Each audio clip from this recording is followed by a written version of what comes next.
There are several key mind manipulation techniques which are very, very powerful propaganda tools.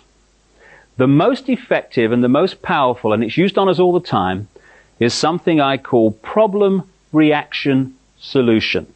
It's a cracker, this one. It's a mind manipulation technique that avoids not only opposition to what is the goal of the manipulators, it actually manipulates people to demand they do what they want to do anyway.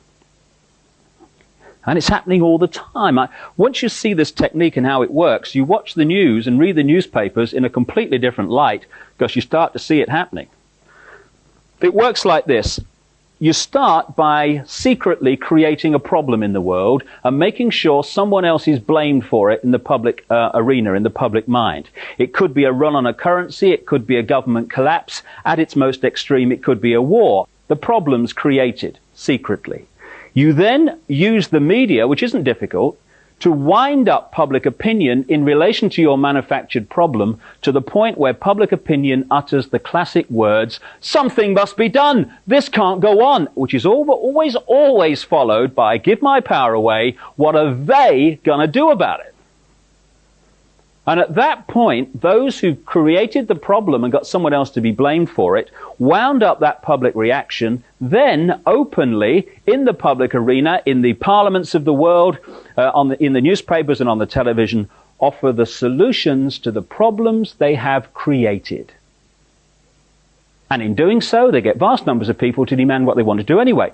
For instance, if you want more cameras in the streets, crikey, they're going up all over the place in Britain. If you want more cameras in the streets, you want a more armed police force, you want more authoritarian laws, greater erosions of freedom, and you want the public to demand you do it, then get the public frightened of crime.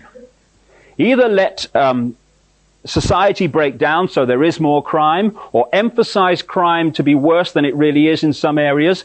Get people frightened, and the first thing people do when they're in fear about something is they look for someone out there to protect them from what they're frightened of.